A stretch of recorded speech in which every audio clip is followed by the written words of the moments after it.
अंतर्राष्ट्रीय योग दिवस मनाने के लिए इंदौर में एक दिन पूर्व योग किया गया। 21 जून को होने वाले अंतर्राष्ट्रीय योग दिवस की तैयारी बड़े जोरों शोरों से चल रही है। 21 जून को होने वाले योग दिवस में अभिनेत्री अदा शर्मा भी शामिल होंगी। योग दिवस की तैयारी को लेकर इंदौर महापौर ने मीडिया को जानकारी साझा करते हुए बताया, योग अब इंदौर का पर्यायवाची है। स्वच्छ शहर और स्वस्थ शहर है इंदौर और पिछले 7 दिनों से अलग अलग पूरे शहर के योग संस्थान, योग केंद्रों पर 21 जून की तैयारी के लिए बड़े बड़े आयोजन हो रहे हैं। उसी क्रम में आज विधानसभा 1 से हमारे नगरीय प्रशासन मंत्री कैलाश विजयवर्गीय की मुख्य अध्यक्षता में पूरी विधानसभा में योग शिविर का आयोजन हुआ है और कल इंदौर में सबसे बड़ा योग का केंद्र उसमें लगने वाला है और केरल स्टोरी फिल्म की जो अभिनेत्री हैं अदा शर्मा जी भी शामिल होकर योग से जुड़ेंगी। इंदौर के सभी नागरिकों से अपील करते हुए महापौर पुष्यमित्र भार्गव ने इंदौर में होने वाले योग दिवस पर योग करने के लिए आमंत्रित होने का संदेश दिया। साथ ही भार्गव ने बताया कि 3 सालों में 85 वार्डों में योग होता है। सुबह और शाम मिलकर सब लोग अच्छे स्वास्थ्य इंदौर का प्रचार प्रसार भी करते हैं। कोई अपने आप में देश में स्वच्छता के साथ साथ स्वास्थ्य में नंबर 1 बनाने का संदेश देता हुआ दिखाई दे रहा है। वहीं योग दिवस को लेकर नगरीय प्रशासन मंत्री कैलाश विजयवर्गीय ने बताया, बात मानवता की पूजा की है, सृष्टि की पूजा की है, विश्व की पूजा की है और प्राणियों में सद्भावना की है। अंतर्राष्ट्रीय योग दिवस मनाने के लिए योग किया जाता है। साथ ही विजयवर्गीय ने कहा कि ये प्रधानमंत्री मोदी जी की तपस्या का फल है जो हमको मिला है। इसीलिए मोदी जी ने योग को यूनाइटेड नेशन के माध्यम से योग दिवस मनाया और आज लगभग 8:15 से लोग देशकाल योग दिवस मनाएंगे और इससे सारी दुनिया को लाभ होगा। लोग बीमार होने के बाद स्वस्थ रहेंगे और इसीलिए किया जा रहा है योग।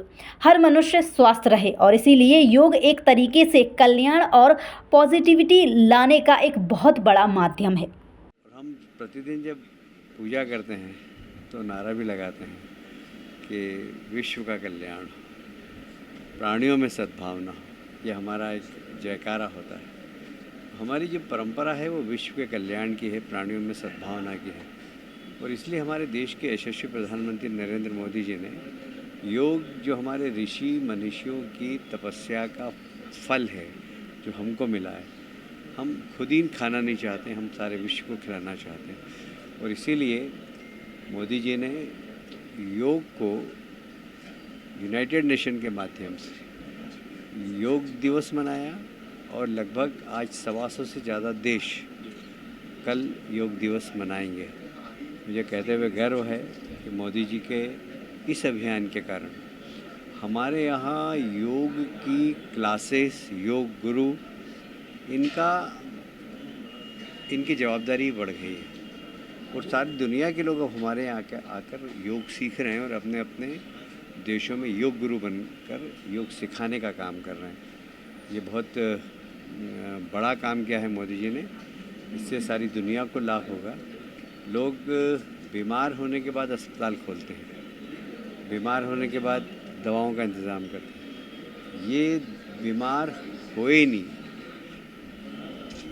आदमी स्वस्थ रहे और इसलिए योग वो एक तरीके से ऋषि मनुष्यों को प्रसाद है, उसको बांटने का काम मोदी जी ने किया है। तो मैं समझता हूँ ये विश्व कल्याण का एक महामंत्र है। देखिए, अब योग जो है वो एक दिन का नहीं बचा है कि 21 जून को हमने अंतर्राष्ट्रीय योग दिवस मनाने के लिए योग किया है। योग अब इंदौर का पर्याय बन चुका है। स्वच्छ शहर अब स्वस्थ शहर है और पिछले 7 दिन से अलग अलग पूरे शहर के योग संस्थान, योग केंद्रों पर 21 जून की तैयारी के लिए बड़े बड़े आयोजन हो रहे हैं। उसी क्रम में आज विधानसभा 1 में हमारे नगरीय प्रशासन मंत्री कैलाश विजयवर्गीय जी की मुख्य आतिथ्य में पूरी विधानसभा का योग शिविर का आयोजन हुआ है और कल इंदौर में गोपुर चौराहे पर सबसे बड़ा योग का केंद्र उसमें लगने वाला है और द केरला स्टोरी फेम की जो अभिनेत्री हैं, जो योग को बहुत प्रमोट करती हैं, अदा शर्मा जी, वो भी रहेंगी। तो मैं अपनी ओर से पूरे इंदौर को योग दिवस पर योग करने के लिए आमंत्रित करता हूं और देश के यशस्वी प्रधानमंत्री नरेंद्र मोदी जी, उनका धन्यवाद करता हूं कि पूरी दुनिया में योग को फैलाने का उन्होंने काम किया। वहीं हमारे मध्य प्रदेश के मुख्यमंत्री डॉक्टर मोहन यादव जी, जो खुद बहुत बड़े योगाचार्य की तरह पूरे मध्य प्रदेश में योग का प्रचार कर रहे हैं, उनका मयूरासन बहुत वायरल भी हो रहा है, मैं उनको बहुत अभिनंदन करता हूँ।